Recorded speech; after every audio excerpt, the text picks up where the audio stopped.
What's up, everybody? It's your boy Z, Reedie Zee here with another discussion. More changes are looming for the commanders and the coaching staff, specifically defensive. Make sure y'all stay tuned. I'm going to kind of talk about some of the reports that's coming out and some other things to discuss as we move forward with this coaching staff. Stay right here. Reedie and Z coming up right now. It's the Reedie Zee Show.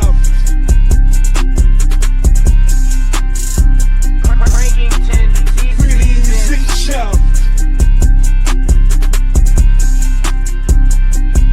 It's the Reedie Zee Show. Reedie Zee Show. Reedie Zee Show.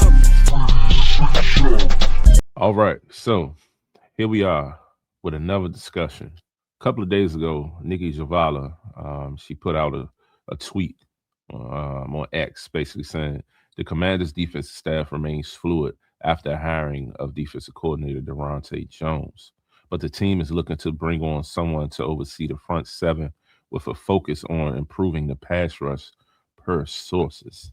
Now, Nikki also came with an article today, actually, with just earlier this morning, a few hours ago, with an article just talking about the different changes and the condition and the status of the Washington Commanders, where she kind of broke down, of course, going over the whole offseason, really dating back to the press conference. She has some points in there about the Cliff situation. She talks about David Blau, and she also talks about the offensive line coach and Stapleton and, some of the other moves that we've made so far as the staff. Now, one key point that stood out to me, as I said the other day, she put out that, that X tweet talking about, the situation is fluid. And here she talks about how more changes are coming.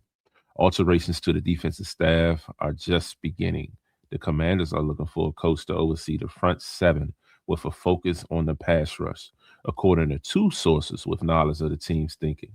That means positions of all assistants currently coaching the defensive line and linebackers are uncertain. Two names to watch particular, she mentions Daryl Tapp, who was a defensive line coach the last two seasons, as well as Ryan Kerrigan, as we know, Commanders great. He was the team's assistant linebacker coach. Either or both could end up with new roles on the staff or end up elsewhere. On the back end, defensive pass game coordinator Jason Simmons interviewed for the Pittsburgh Steelers D coordinator job and could still end up in Pittsburgh in another role, which we already know he ended up in Pittsburgh in that other role because Patrick Graham, formerly of the Raiders, has taken that defensive coordinator job where they have, formed their trio from Green Bay with McCarthy, Graham, and Simmons. They're all back together. So, that's the situation there. But, it brings some interesting points in reference to our D-line, our linebackers, defense as a whole. I mean, I guess you look at it with Durante, him kind of in that defensive coordinator. I'm sorry, the defensive background. He played defensive back. He coached defensive backs. He was actually the defensive back coach and the pass game coordinator in Minnesota. So I'm sure he will have a main focus there. I'm sure he probably will, more than likely will bring somebody over with him to take that role here, especially now that Simmons is gone. But also, specifically the defensive line. Like, what is that telling us? That Dan Quinn simply isn't happy with the play, and rightfully so. We had one of the worst pass rushes in the league last year. We're not really getting to the quarterback, not really making a lot of pressure. I mean, we had some guys that kind of flashed here and there before his injury. Dorrance Armstrong was having a strong, season before he was leading the team in sacks. Also, we saw Jacob Martin, a guy who pretty much shocked me, but he's not one of the top tier guys. But he was our best pass rusher outside of Dorrance and of course Von Miller. Von Miller ended up ending the season with like 7 or 8 sacks, which shocked a lot of people because pretty much people were already complaining that he didn't get enough time, he wasn't really productive, all these things, but he still snuck in and got that many sacks. So the situation, in Washington as far as the defense rightfully so, deserve some changes. And I'm not mad at it. Who those changes may end up and be, not totally sure yet, but it helps us, through this process to know that they're not just settling, from top to bottom. They're trying to fix this and they're trying to shake some things up defensively. Um, you know, as you see, pretty much looking at it as, Dan Quinn, being a defensive coach, he came in, we expected our defense to be pretty, pretty elite, top notch in a sense. He's known for his defensive schemes. He's known to attack. And so far in Washington, it hasn't been that at all. So, I'm not mad at Dan Quinn for trying to, make changes. And then again, he already blew up the coordinator situation offensively and defensively, going with two new play callers, guys that don't have really that experience, but up and coming guys that, around the league and the league, circles where their names float. And, they both were known as up and coming guys. So, big risk, hopefully high reward with that. But yeah, new voices, new faces all around.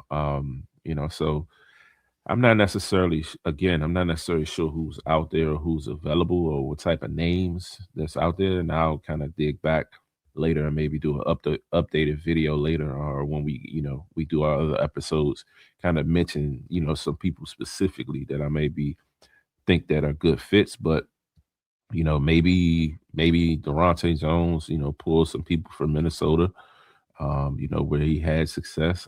He played under Zimmer. I'm sorry, he coached under Zimmer. He coached under Flores. He coached under there was another name out there that he coached under as well, where pretty much he may know some guys. You know what I mean? But it seems that again, Dan Quinn is involved in the situation, and rightfully so. And we got to get down to the bottom of it. This is a pivotal year 3 of the regime. There's been arguments that Dan's seat is hot, and then there's arguments that it's not. But at the end of the day, I like the fact that they're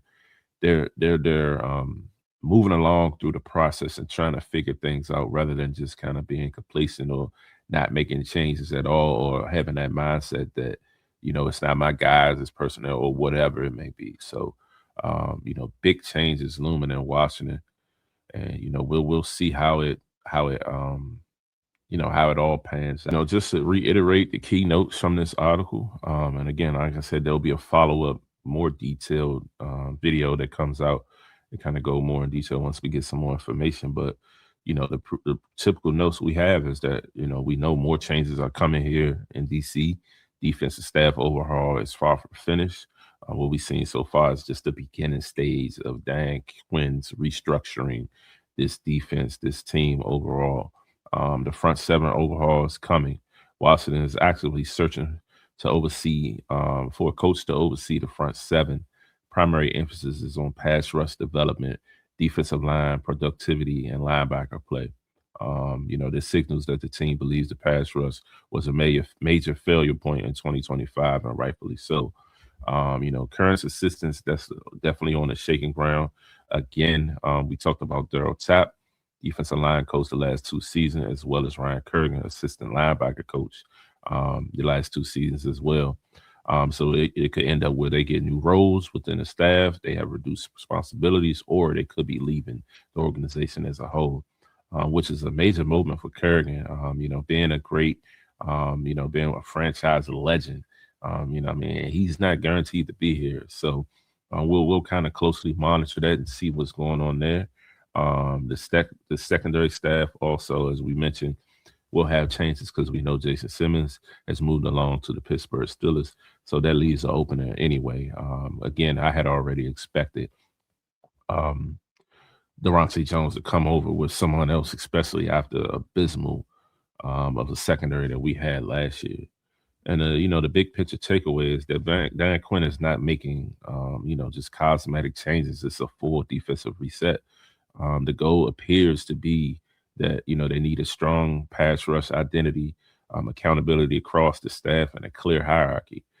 So I expect outside hires, possible returns from certain coaches within, but the defense will be more intentionally built around pressure and disruption and aggressiveness. So yes, so again, we'll see how everything pans out. So make sure y'all stay tuned to Reedie and Zee for any more updates as they come along. We'll always do a video when stuff drops. Make sure you like, share, subscribe at Reedie and Zee on all platforms. Also, make sure you sub us up. Right now, we're on a road to 2K, and we need your help. Help us reach our goal. We're just over 1,800. So yeah, let's get there and let's keep pushing. And again, if you want to support the channel, you see the scroll here at the bottom. You can support our channel via super chats or Cash App at Reedie and Zee. Anything helps. We greatly appreciate you. Thank you for tuning in. Stand by for our sponsor. Yo, what's up? This is Z, Reedie and Zee here. I'm here to do a sponsor shout out to our new official sponsor, Elite Locks. If you're looking to boost your winnings, Elite Locks have you covered. They put in the research to handpick the best plays so you don't have to. Whether you're trying to make a quick flip or play the long game with high-stake bets, they got packages for every bettor. The best part, you're not just getting plays, you're getting expert advice to help you maximize your returns. Once you grab a package, just shoot them a screenshot in their DMs and they will send you over access to your plays. We're rocking with Elite Locks for a reason. Tap in with them and let's make money together. As always, gamble responsibly. If you need help, call 1-800-GAMBLER. Elite Locks. Reedie Zee Shop.